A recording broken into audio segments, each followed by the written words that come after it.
السلام عليكم. دلوقتي هنزل الجامعة، هروح أشتغل على رسالة الماجستير بتاعتي. لسه بعمل بروبوزل بحيث إن أنا أبعته للدكاترة عشان أشوف مين اللي هيبقى السوبرفايزر أو مين اللي هيرضى يشرف على البروجكت ده. فدعواتكم، يلا بينا.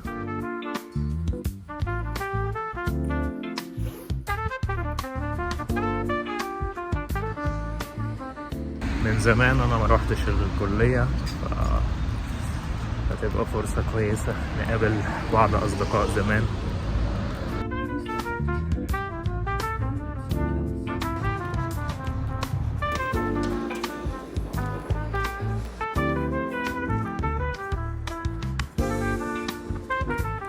Hey guys. Hey man, hey. Long time no see, man. Yep. Yeah, how are you? There you go. How's everything? It's going good, man. Yeah.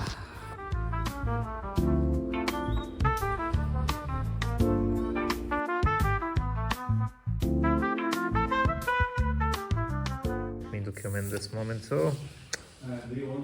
I got a gift from my great friend, Mr. Muhammad. Macbeth? Ah, the play? Yeah. 5 years ago? 5 years. No, but it's amazing. Group with us to understand the problem and test a solution or deliver a solution. So what's your take on AI artists? The AI is the artist. You are just someone telling the AI to actually create.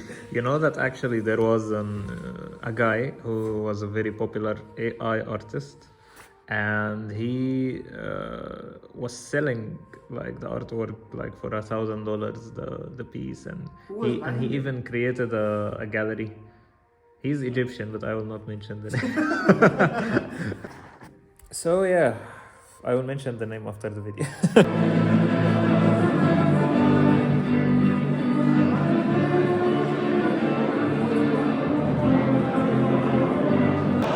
واضح انه كان في عزومة او احتفالية او حاجة احنا مش فاهمينها اوي. انا وعلي هنروح نتعشى في زقزق.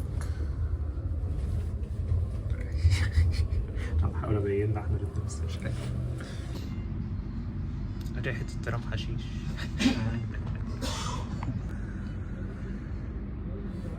بقول الذكرى يمكن ما نعيش بكرة. أجمل حاجة هو مطعم زقزق صراحة. نفس المبنى اللي فيه الدكان؟ هو نفس المبنى. انت بس رنلي وانا هجيلك، ماشي؟ يلا سلام.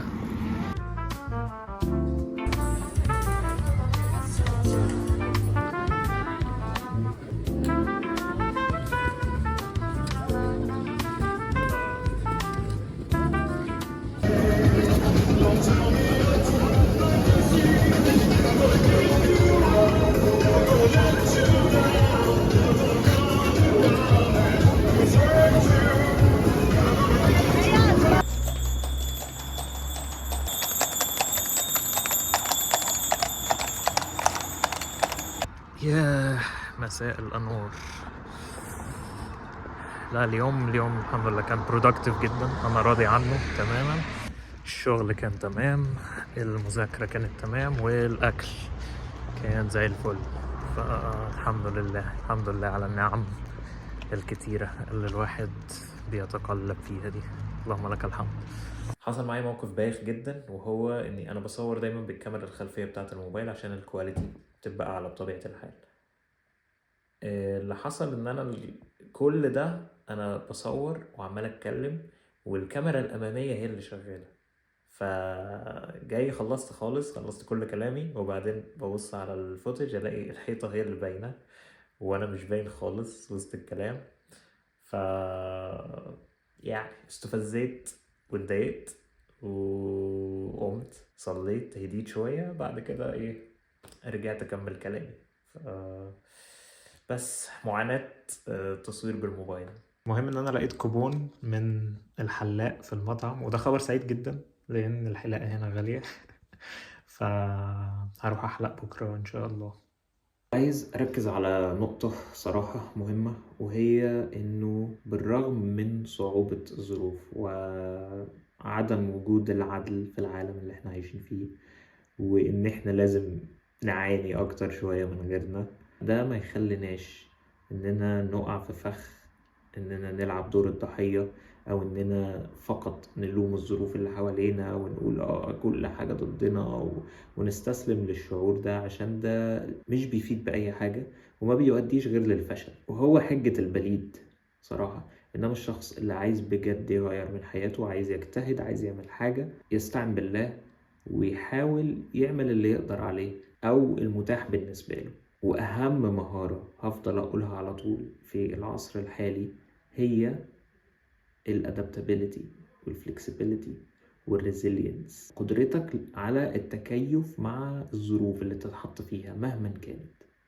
ويمكن احنا كناس من دول عالم ثالث عندنا المهارة دي اكتر من اي حد، لاننا اوريدي متواجدين في ظروف صعبة الى حد ما، فالظروف الصعبة دي بتساعدك على التكيف، المفروض انها تكسبك المهارة دي. فمع الوقت ومع اجتهادك ربنا سبحانه وتعالى بإذن الله هتلاقيه اعطاك على قدر سعيك. اجتهد بالمتاح، احلم، ما تيأسش، ما تسمعش للمحبطين، ما تستسلمش للعب دور الضحية، وان شاء الله ربنا هيسر. يعني خليني اقول حاجة، وهي مش بقول كده اللي هو تخفيفا على الناس اللي ظروفها صعبة او كده، انا كانت ظروفي صعبة جدا يعني قبل كده، ولكن حاجة حقيقية ولمستها.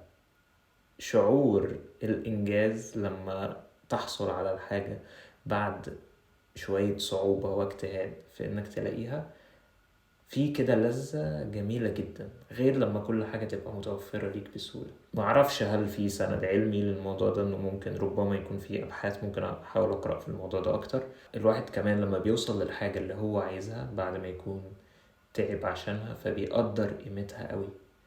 لما ربنا سبحانه وتعالى يكرمه ويحطه في مكان معين مقارنة باللي هو كان فيه قبل كده، بيحس بالفرق الكبير جدا جدا في حياته، بيقدر جدا جدا النعم دي لأنه عدى بكل المراحل، فمش بيتعامل معاها باستهتار.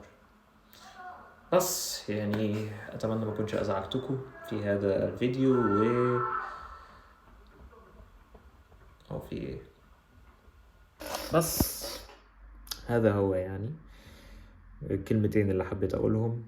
فإذا عجبوك يا صديقي اعمل لايك، شير، سبسكرايب، والحاجات اللي هي بتاعت اليوتيوب دي، وأشوفك الفيديو الجاي. سلام.